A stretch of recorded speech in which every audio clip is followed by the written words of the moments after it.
Hi everyone, ముందుగా అందరికీ నమస్కారం అండి. పోస్ట్ ఆఫీసు సామాన్య ప్రజల కోసం ఒక అద్భుతమైన స్కీమ్ అని చెప్పవచ్చు. నెలకి 100 రూపాయల నుంచి మీరు ఎంతైనా డిపాజిట్ చేయొచ్చు.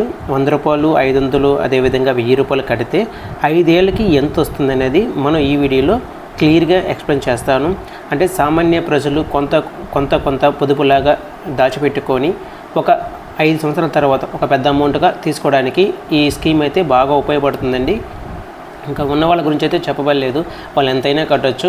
ఇదేంటంటే మధ్యతరగతి ఫ్యామిలీకి, రోజువారీ కూలి పనిచేసే వాళ్ళకి కొంచెం దాచిపెట్టుకొని మనం అయితే సేవ్ చేసుకొని కొంత డబ్బులు అయితే ఒకసారిగా తీసుకోవడానికి ఈ పథకం అయితే చాలా అవసరం ఉంటుంది. ముందుగా మన ఛానల్ మొదటిసారిగా చూసినట్లయితే లైక్ చేయండి, షేర్ చేయండి, అదేవిధంగా సబ్స్క్రైబ్ చేసుకోండి.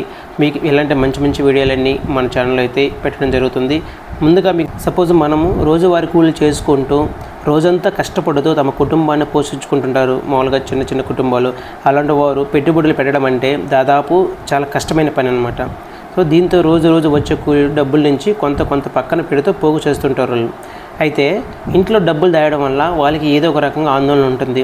ప్లస్ అంటే వాళ్ళకి ఏదో ఒక విధంగా డబ్బులు ఉన్నాయి కాబట్టి మనం దేనికొద్దని ఖర్చు పెట్టడము, లేదా ఇంట్లో వాళ్ళు ఇంకొకరికి ఈ విధంగా ఖర్చు అయిపోతూ ఉంటుంది. సో అలాంటప్పుడు మనము ఆ యొక్క డబ్బులు సేవ్ చేయాలంటే మన దగ్గరలో ఉన్న పోస్ట్ ఆఫీస్కి వెళ్ళి నెల చిన్న మొత్తంలో డబ్బులు దాచుకునే అవకాశం అయితే మనకు పోస్ట్ ఆఫీస్ నుంచి కల్పించడం జరిగింది. ఇది పొదుపు ఖాతాతో పోలిస్తే అధిక వడ్డీ రేటు అయితే అందించడం జరుగుతుంది. ఈ స్కీమ్ గురించి మీకు క్లియర్గా ఎక్స్ప్లెయిన్ చేస్తాను, స్టెప్ బై స్టెప్. ఓపికతో కొంచెం చూడండి, చాలా చిన్న వీడియోను. ఈ యొక్క స్కీమ్ నేమ్ వచ్చి రికరింగ్ డిపాజిట్ ఆర్డీ స్కీమ్ అంటారు. ఇది మనకి టెన్యూర్ వచ్చి 5 సంవత్సరాలు, అంటే 60 నెలలు మాత్రమే ఉంటుంది. ఈ 60 నెలల తర్వాత మనం కట్టిన డబ్బులు, అదేవిధంగా మనకు రావాల్సిన వడ్డీ రెండు అయితే రావడం జరుగుతుంది. ఈ పథకంలో మనం కనీసం డిపాజిట్ వచ్చి 100 రూపాయల నుంచి స్టార్ట్ చేయొచ్చు. మ్యాక్సిమం మీ యొక్క స్తోమతను బట్టి ఎంతైనా కట్టుకోవచ్చండి. 100 రూపాయల నుంచి 500, 1000 రూపాయలు, 2000, ఇట్లా 10,000, 20,000 అలా మన నెలకి ఇంతని ఒక ఫిక్స్డ్గా చేసుకుంటూ వెళ్ళిపోవాలి. ఇలాగ మీరు ప్రతి నెల కట్టుకుంటూ పోవాలి. సపోజ్ మీరు ఒక నెలగానే కట్టకపోతే దానికి తగినంత కొంత పెనాల్టీ అయితే ఉంటుంది. సో ఇప్పుడు 100 రూపాయలు డిపాజిట్ అనుకోండి, 100 రూపాయలకి ₹1 పెనాల్టీ ఉంటుంది. అదేవిధంగా 1000 రూపాయలు అమౌంట్ అయితే 10 రూపాయలు ఉంటుంది. ఈ విధంగా పెనాల్టీ పడడం జరుగుతుంది. అలాగా వరుసగా 6 నెలల పాటు కానీ మీరు ఎలాంటి డిపాజిట్లు చేయకపోతే అకౌంట్ అనేది ఆటోమేటిక్గా క్లోజ్ అయిపోతుంది. మీరు 4 నెలలు కానీ కట్టకపోతే అది డిస్కంటిన్యూ అకౌంట్గా ట్రీట్ చేస్తారు. మీరు 5వ నెలలో వచ్చి 4 నెలలకు సంబంధించిన అమౌంట్ ఒకేసారి పే చేయొచ్చు. అలాగని మీరు 6 మంత్స్ కంటిన్యూస్గా కట్టకపోతే ఆ అకౌంట్ అనేది ఆటోమేటిక్ క్లోజ్ అవుతుంది. క్లోజ్ అయిన తర్వాత మీరు ఎంతైతే అమౌంట్ ఉందో ఆ అమౌంట్ మీకు తిరిగి ఇవ్వడం జరుగుతుంది. మీకు డౌట్ రావచ్చు, ఏమని మీకు కట్టిన వరకు వస్తుందా, లేకపోతే ఏమైనా వడ్డీ రావచ్చా? ఒకటైతే గుర్తుపెట్టుకోండి, మీరు అకౌంట్ ఆగిపోయిన తర్వాత వెంటనే కానీ క్లోజ్ చేస్తే దాన్ని ప్రీమెచ్యూర్ క్లోజర్ అంటారు. ప్రీమెచ్యూర్ క్లోజర్ చేయడం వల్ల మీకు ఎస్బీఐ రేటు ఇంట్రెస్ట్ అయితే ఇవ్వడం జరుగుతుంది. 4% వడ్డీ రావడం జరుగుతుంది. అదేవిధంగా మీరు కానీ క్లోజ్ చేయకుండా 5 సంవత్సరాల దాకా ఉంచి ఈ లోపల మళ్ళీ ఇంకొక అకౌంట్ మీరు ఓపెన్ చేసుకొని దీన్ని రన్ చేసుకుంటూ ఉంటే మీకు ముందుగా ఓపెన్ చేసిన అకౌంట్ క్లోజ్ అయి ఉంటుంది కదా, ఆ అకౌంట్ 5 years తర్వాత మనకి ఇప్పుడున్న ప్రజెంట్ వడ్డీ రేట్ అయితే ఆర్డీకి వచ్చి 6.7% వడ్డీ ఉంది. మీకు 5 సంవత్సరాల తర్వాత అయితే 6.7% వడ్డీ రకం అయితే ఇస్తారు. లేదు మాకు ఇమీడియట్గా క్లోజ్ చేయండి అంటే 4% వడ్డీ రేటుతో మీకు రావడం జరుగుతుంది. ఈ లోపల మీరు ఇంకొక అకౌంట్ ఓపెన్ చేసుకొని దాన్ని మాత్రం ఆపకుండా రెగ్యులర్గా కట్టుకోవడానికి ట్రై చేయండి.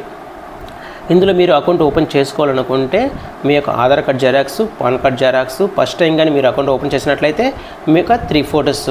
ఇప్పుడు మీకు ఇంకొక గుడ్ న్యూస్ అండి. ఇంతకుముందు అయితే మనం అప్లికేషన్ తీసుకొని అన్నీ ఫిల్ చేసి మొత్తం ఒక 2 days 3 days తర్వాత రమ్మనడము, 1 day తర్వాత రమ్మనడం జరుగుతుంది. ఇప్పుడు అలా కాదండి.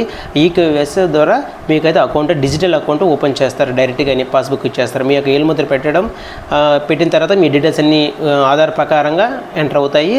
తర్వాత అమౌంట్ ఎంతని చెప్తే దాన్ని బట్టి మళ్ళీ ఇంకొకసారి తమ్మ తీసుకుంటారు. క్లోజ్ అయ్యి అక్కడ అకౌంట్ ఓపెన్ అయిపోతుంది. వెంటనే మీకు పాస్బుక్ ఇస్తారు. వితిన్ సెకండ్లోనే మీకు అకౌంట్ అయితే ఓపెన్. లేదు నాకు డిజిటల్ అకౌంట్ వద్దు, నార్మల్ అకౌంట్ అంటే మీకు నార్మల్ అకౌంట్ కూడా ఓపెన్ చేసేస్తారు. ఎట్లయినా మీ చాయిస్ అనమాట. ఈ యొక్క అకౌంట్ మీరు సింగిల్ అకౌంట్గా చేసుకోవచ్చు, జాయింట్ అకౌంట్ చేసుకోవచ్చు, లేదా చిన్నపిల్లల పేరు మీద కూడా ఓపెన్ చేసుకోవచ్చు. చిన్నపిల్లల మీద అంటే ఒక గార్డియన్ పేరు పెట్టుకొని అకౌంట్ అయితే ఓపెన్ చేయొచ్చు. ఈ విధంగా అయితే అకౌంట్ ఓపెన్ చేయడం జరుగుతుంది. ఇందులో మినిమం డిపాజిట్ 100 రూపాయలు స్టార్ట్ అవుతుంది. మ్యాక్సిమం ఎంతైనా ఇచ్చండి. సో మీకు చూపించిన విధంగా 100 రూపాయలకి ఎంత వస్తుంది, అదేవిధంగా 500కి ఎంత వస్తుంది, 1000 రూపాయలకి ఎంత వస్తుంది, మీకు క్యాలిక్యులేషన్ ప్రకారంగా వడ్డీ ప్రకారంగా మెచ్యూరిటీ అమౌంట్ ఎంత వస్తుంది అనేది క్లియర్గా ఇప్పుడు చూపిస్తాను. సపోజ్ మీరు 100 రూపాయలతో అకౌంట్ ఓపెన్ చేయడం జరిగింది. మీరు 100 రూపాయలు చేస్తే ఇలా ఈ విధంగా 60 నెలలు మాత్రం కట్టాలి. 60 నెలలు మీరు 100 రూపాయలు కడితే 6,000 మీరు కడతారు. 1,137 రూపాయలు మీకు వడ్డీ వస్తుంది. మొత్తం మెచ్యూరిటీ అమౌంట్ వచ్చి 77,137 రూపాయలు అయితే రావడం జరుగుతుంది.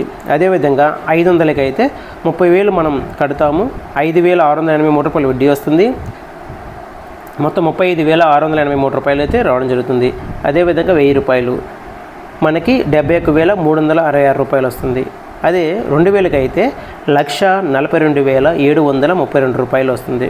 సపోజ్ మీరు 3,000తో చేయాలనుకున్నారు, 2,14,098 రూపాయలు వస్తుంది. 4,000తో చేయాలనుకుంటే టోటల్ అమౌంట్ వచ్చి 2,85,464 వస్తుంది. సపోజ్ మీరు లేదు నేను 5,000 డిపాజిట్ చేయగలను నెల అని అనుకుంటే మీరు 5,000 డిపాజిట్గా స్టార్ట్ చేయడం జరిగితే మీకు ఎంత వస్తుంది, మీరు కట్టేది 3 లక్షలు, మీకు వడ్డీ వచ్చేది 56,830, మొత్తం 3,56,830 రూపాయలు వస్తే రావడం జరుగుతుంది. ఇది మీకు 6.7% వడ్డీ రేటుతో జరుగుతుంది. ఈ యొక్క స్కీమ్ ఏంటంటే మెయిన్గా ఏం వచ్చి మనము ఇంట్లో దాచిపెట్టడం కన్నా పోస్ట్ ఆఫీస్లో దాచిపెడితే, ఇంట్లో దాచిపెడితే దాచిపెట్టిన డబ్బుల వరకే ఉంటుంది. అదే పోస్ట్ ఆఫీస్లో దాచిపెట్టడం వల్ల మీకు మీ అమౌంట్ దాచిపెట్టిన అమౌంట్ వస్తుంది, ప్లస్ దానికి తగ్గట్టు వడ్డీ అయితే వస్తుంది. మీరు మధ్యలో తీసుకోవడానికి కూడా మీకు అనిపించదు అనమాట. అదే ఇంట్లో ఉంటే మనం ఈజీగా ఖర్చు పెట్టేస్తాం. సరేలే ఇంకోసారి దాచిపెడదాంలే, ఇంకోసారి తీసేద్దాంలే, ఇలా మన మైండ్ అనేది ఆటోమేటిక్గా చేంజ్ అవుతుంది. అదే మనము పోస్ట్ ఆఫీస్లో కానీ పెట్టినట్లయితే మనం దాన్ని తీయం 5 ఇయర్స్ దాకా. 5 ఇయర్స్ తర్వాత ఒక పెద్ద అమౌంట్గా వస్తుంది. మనం ఒక వస్తువు లేకపోతే ఇంకొకటి దానికి యూజ్ చేసుకోవచ్చు. ఈ విధంగా రోజువారీ కూలీల నుంచి మధ్య తరగతి ఫ్యామిలీ కావచ్చు, ఇంకా ఎవరు కావచ్చు, ఎంతైనా డిపాజిట్ చేసుకోవచ్చు అండి. మినిమం అయితే 100 రూపాయలు. సో ఇలాంటి స్కీమ్ మీరు 100 రూపాయలతో స్టార్ట్ చేయండి. అస్సలు స్టార్ట్ చేయకుండా ఉన్న వాళ్ళతో పోలిస్తే మీరు 100 రూపాయలైనా స్టార్ట్ చేయడం మీరు ఎంతో గ్రేట్ అండి. కనీసం మీరు 6,000 మీరు సేవ్ చేసి ఉంటారు.